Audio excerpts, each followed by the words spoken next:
guys কি খবর তোরা আই হোপ তোরা সবাই ভালো আছে আর আমরা ভালো আছি তো তোদের কাছে একটা নতুন ভিডিও লাইছি তো ভিডিওটা এন্ড লেগে দেখবি আর যদি আমার চ্যানেলে নতুন আছে তবে চ্যানেলে সাবস্ক্রাইব করে দিবি যদি ফেসবুক পেজটা দেখে তবে ফেসবুক পেজটা ফলো করে দিবি তো গাইস মানে আজের ভিডিওটা বনা একটাই মাকসাদ যেহেতু মানে অসম মাহালী সমাজে আজ বিশেষ একটা সম্বর্ধনা অনুষ্ঠান চলে আছে তো যে নাকি এইচএস পাস আর মেট্রিক পাস করা গেলে সম্বর্ধনা অনুষ্ঠান চলে আছে তো এদিকে দাদারা আছে মিটিংটা কি বিষয় নিয়ে পাতা আছে বা কি নাই তো এরা দুনিয়াকে বুঝাই দিবে তো দাদা মিটিংটা কি নিয়ে পাতা আছে প্রথমে কৃষ্ণকে ধন্যবাদ জানাচ্ছি যেহেতুকে আমাদের জাতি লড়া আর যেহেতুকে যেটা কর্ম করেছে ইউটিউবার হিসাবে পরিগণিত হয়েছে আর ভগবানকে আমরা একটা আশা করি যে মনিটাইজেশন হোক বা চ্যানেলটা আপগ্রেড হোক আজের মিটিংটা হলো টাইরন সাহেব অসম মাহিনামা জিলা সমিতি আর লগে আঞ্চলিক সমিতির সহযোগে আজি যোৰহাট জিলাৰ যেটা ছাত্ৰ ছাত্ৰী আহে তো উত্তীৰ্ণ হয়েছে একান্ত পৰীক্ষা মাধ্যমিক চূড়ান্ত পৰীক্ষা যে উত্তীৰ্ণ হয়েছে ওই ল'ৰা ছোৱালীকে উৎসাহিত করবার কারণে আজ আমরা আয়োজন করেছি টাইরন সাহেব বিষয় সম্বর্ধনা অনুষ্ঠান যেটাকে ভাল লাগছে আমরা এসেছি আর আমরা একটা স্বার্থই আমরা করি যেটাকে আমাদের জাতির স্বার্থে ওরা কাম করে বা জাতিটার উন্নতির হতে কাম করুন বা আজ ওরা পড়ে লিখে যদি ভালো একটা মানুষ হয় ভবিষ্যতে ভালো একটা মানুষ মনে দেখাতে পারে তো জাতির উন্নতি হবে আর ওই গতিকে আমরা উৎসাহ দিবার আজ আমরা যোৰহাট জিলা সমিতি প্ৰত্যেক বছৰে আমৰা এটা আয়োজন কৰি যে ল'ৰা ছোৱালীৰ ভবিষ্যৎ ভালো বা উঠি আসা ল'ৰা ছোৱালী কিবা এটা শিক্ষা পাক ওই গতিকে আমরা বিভিন্ন ধরনের ভাল শিক্ষাবিদ মানুষকে আমরা নিমন্ত্রণ জানাই আর সংগঠনের আমরা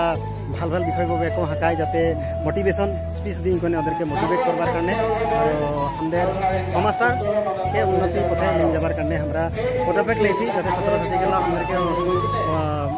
যিগিলা মানুষ ডাঙর আছে ওদেরকে অনুপ্রেরণা পাবার কারণে আমরা স্পিচ দিয়াতে ভাল মানুষ আনি যাতে ওরা উৎসাহ উদ্দীপনা পাই কোনে আগবাড়ি যাবার কারণে আমরা চেষ্টা করি তো দাদাকে বহুত বহুত ধন্যবাদ জানালি আর যেহেতু তোদেরকে আমি একটা ইন্ট্রোডাকশন করে রেখেছি এটা যখন দাদা ধুনিয়াকে স্পিচ দিল তো ইয়ার নাম হলো বাবুল মাহিলী একটা বিশেষ সিঙ্গার লাগে আর দুনিয়ার নিয়ে আদিবাসী গান বনায় তো এই ভিডিওটার মাধ্যমে তোদেরকে ইন্ট্রোডাকশনটা দিয়ে দিলি আর ভিডিও দেখতে থাক আর কিবা কিবি প্রোগ্রাম হয় তোদেরকে আমি দেখাই আছি এন্ড লেগে দেখতে থাকবে ভিডিও তো গাইস ওদিকে ভাষণ চলায় তো ভাষণটা তোদেরকে অলপমান দেখাব কি মানে কি ভাষণ দেয় কি নাই জানি আর তোদেরকে একটা বহুত ধুনিয়া বস্তু দেখাবো তো ভিডিওটা দেখতে যাবি এন্ড লেগে দেখা আছে তোদেরকে দেখতে থাক ভাষণটা কি হচ্ছে কি নাই আগৰ ধৰ্মগ্ৰন্থ এইবিলাক আমি পঢ়িব লাগে পঢ়া নাই তোমালোকে শুনিছা নাই ৰামায়ণৰ কথা শুনিছা হা ৰামায়ণৰ শ্ৰী ৰামচন্দ্ৰৰ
গাইজ যিহেতু আমি সমাজে মিটিঙে আহিছে তো সমাজে মিটিঙে আহে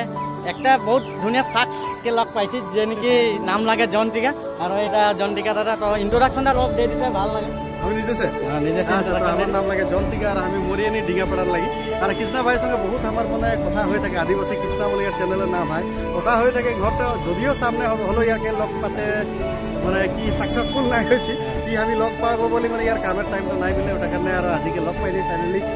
এটা দেখাতে স্টেজটা দেখাতে এদিকে দেখতে পারে এটা স্টেজটা আর ইয়ার মিটিং হলো হয় এটা বল আর এটাই প্রোগ্রাম সব হয়ে গেল আর ওটাকে দেখায় এই ভিডিওগুলা আর ভাবে নাইছিল যে জনদাকে এখন লগ পাবো বলে আর আচানক আজ লগ পাই গেল তো বহুত দিন ভাবে আছিল লগ পাবো তো ফাইনালি আজ লগ পাই গেল আর আজ আমার মনটা বহুত ফুর্তি যে নাকি লগ পাইলি আর এদিকে আছে নমস্কাৰ ৰাইজ কিষণকেৰ মই ফেচবুক পেজ তুমি বা ইউটিউব পেজ তুমি মই বহুত জোহাৰ নমস্কাৰ জনাতি আৰু লাইক করবে সাবস্ক্রাইব করবে কিষণকে কারণ কিষণ একটা হাতে নতুন ক্রিয়েটার লাগে আর আমনিকে সবে একে সাপোর্ট করে লাগে তো আজকের ভিডিওটা এখানে এন্ড করি তো জনদা বাই বাই তো না ঠিক আছে বাই বাই একটা বাত এই কৃষ্ণাকে সবজন ফলো করতে বড়িয়া ভিডিও বানায় আর লোকাল লাগে ওটা সাপোর্ট করবে আদিবাসী কৃষ্ণা ঠিক আছে টাটা